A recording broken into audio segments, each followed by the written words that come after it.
Pemirsa, Presiden Prabowo Subianto resmi melantik 53 menteri dan pejabat setingkat menteri Kabinet Merah Putih di Istana Negara, Jakarta pada Senin pagi. Tugas sesungguhnya Kabinet Merah Putih menanti di depan mata untuk merealisasikan program kerja dan ambisi besar Presiden Prabowo Subianto.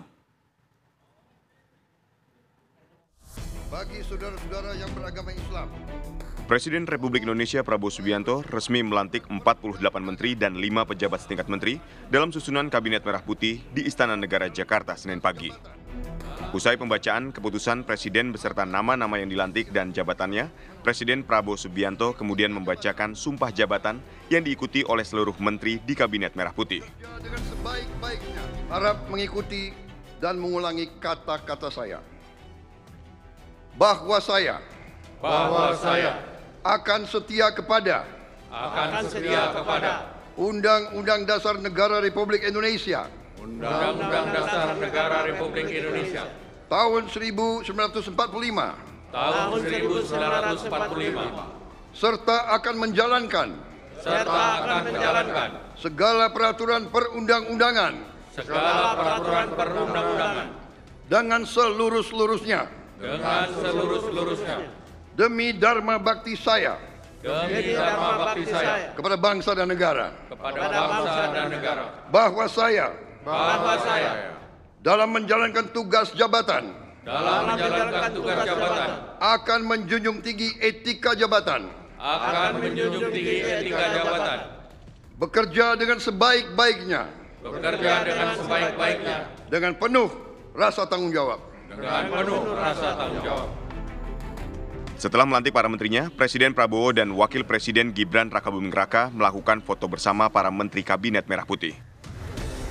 Namun, tugas sesungguhnya Kabinet Merah Putih menanti di depan mata untuk merealisasikan program kerja dan ambisi besar Presiden Prabowo Subianto. Mulai dari mengatasi kebocoran anggaran, memberantas korupsi dan kolusi, serta mewujudkan swasembada pangan dan energi. Lantas, apakah nama-nama ini merepresentasikan zakan kabinet yang digadang-gadang oleh Presiden Prabowo dengan menempatkan orang yang tepat sesuai kemampuannya? Dari Jakarta, tim TV One mengabarkan.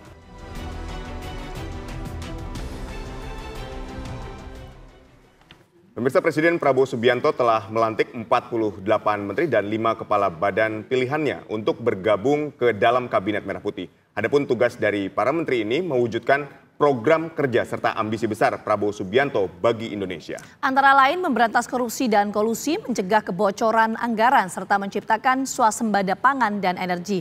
Bagaimana padu padan antara sosok para menteri ini dengan tugas besar yang harus mereka tuntaskan? Untuk membahasnya sudah bergabung di studio bersama kami ada pakar komunikasi politik Bang Effendi Ghazali dan juga pakar politik Cecep Hidayat. Selamat petang Bapak-Bapak. Terima kasih atas kehadirannya. Kita langsung ke Pak Cecep dulu deh ya. Pak Cecep, kalau kita lihat mungkin gini, ini kan postur kabinet 48 menteri yang dilantik. Jauh berbeda ya dibandingkan dengan di era Pak Jokowi yang hanya 34 menteri. Ini alasan 48 menteri dilantik itu apa? Menjaga stabilitas politik di awal pemerintahan atau gimana? Ya, saya kira itu dan pandangan saya itu kombinasi dari banyak hal ya. Ada hal yang dilakukan oleh Prabowo Presiden terpilih Prabowo Subianto untuk kemudian pertama dia punya kegiatan, punya program Astacita yang kemudian mesti direalisasikan. Nah, mungkin kebutuhan dari pandangan beliau adalah memperbesar jumlah pembantunya dalam hal ini menteri dan wakil menteri.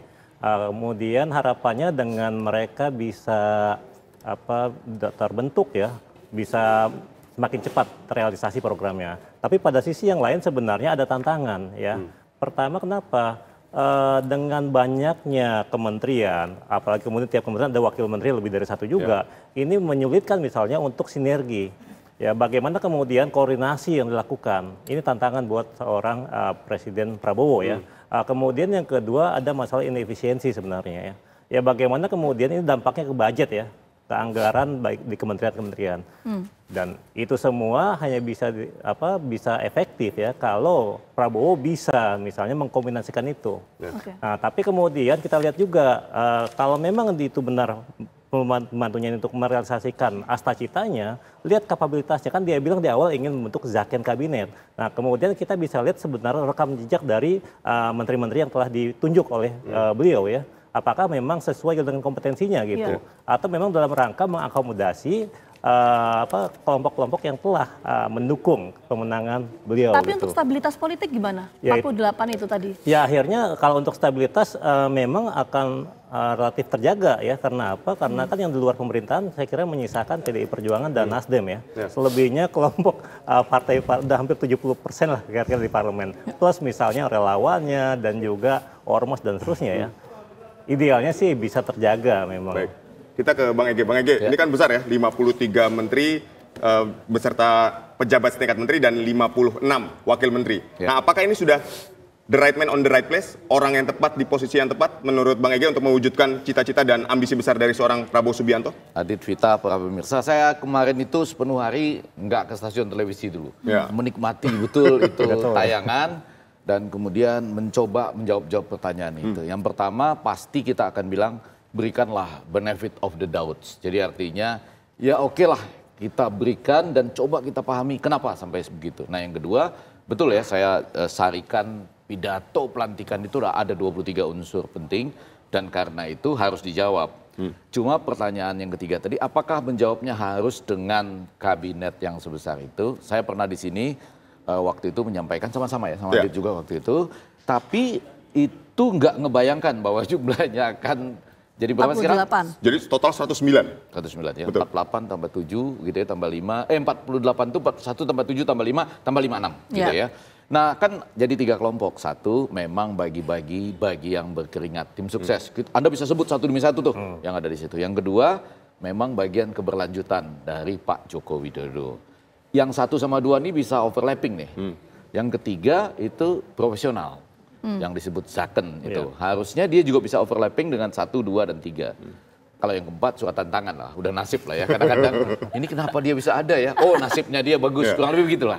Tapi dari 4 ini rasanya kalau mau jujur pada hari ini kita belum lihat yang Zaken kabinetnya itu agak banyak gitu ya. Sampai di luar sana. Tapi sekali lagi kalau saya sih berikanlah benefit of the doubt dulu. Walaupun ini yang saya dengar nih ada lagi nih. Ketika mereka teken itu, katanya ada juga masa dalam tanda petik probation, semacam masa percobaan 6 bulan.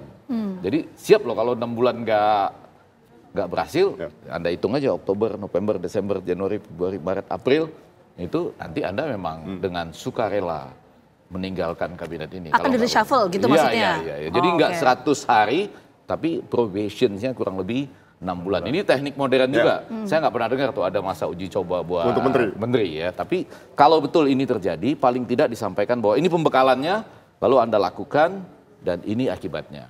Walaupun sekali lagi saya katakan, kalau nanti ditarik ke menurut saya 23 pesan penting dari pidato itu, sulit menjalankannya. Baik, tapi apakah sudah orang yang tepat di posisi yang tepat? Saya agak sulit menjawab itu. Yang pertama karena nggak enak teman-teman kita sebagian besar ada di situ. Jadi gini loh, ini setiap zaman ini tanpa kita sadari gini. Kita dulu misalnya dukung Pak Prabowo selama 15 tahun gitu ya. Nggak terlalu banyak mendukung Pak Jokowi. Nah tiba-tiba sekarang mereka yang sedang mendukung Pak Prabowo itu lagi naik kan semua gitu.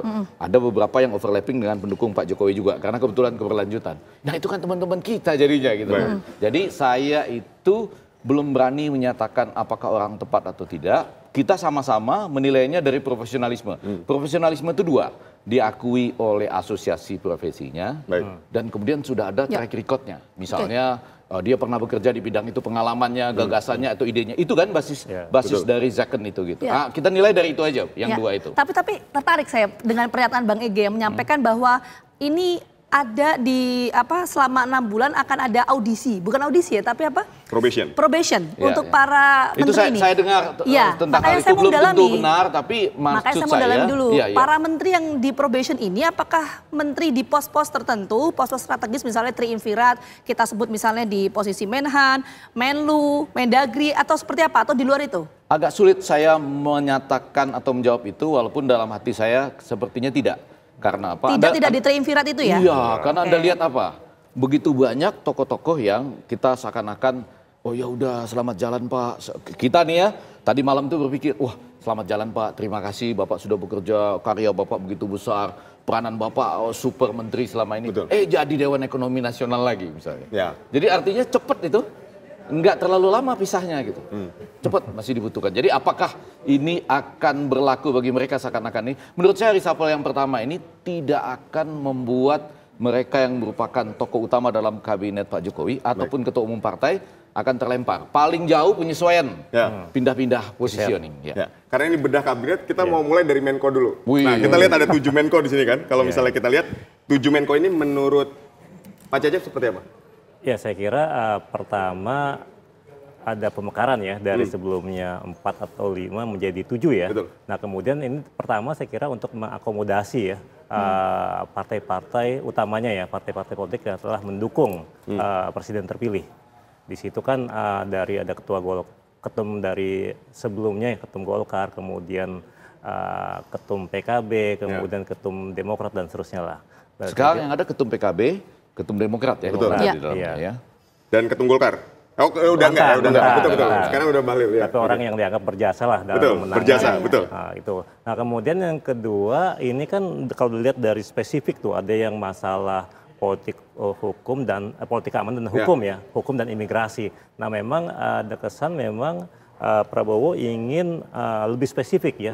Kan di luar yang 48 itu semuanya nanti akan berada di bawah coordinating minister ya, berada di bawah menteri koordinator. Yang 5 itu yang langsung di bawah presiden. Jadi harapannya tentu kalau kita melihat dari perspektif Prabowo ingin merealisasikan cita-citanya.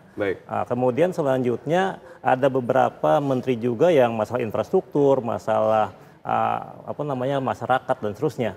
Nah, ini menunjukkan harapannya mungkin ya, ini bisa lebih straight to the point. Ketika ada program-program seperti apa, nah langsung diaksi gitu oleh si Menko-Menkonya kepada Kementerian Teknis. Oke, nah ini pertanyaan kita selanjutnya ya Aditya ya, apakah para Menko ini bisa menjawab tantangan dan juga sejumlah program yang telah dicanangkan oleh Prabowo Subianto? Nanti kita akan bahas lebih lengkap, tapi kita jeda dulu. Kami kembali hadir saat lagi untuk Anda.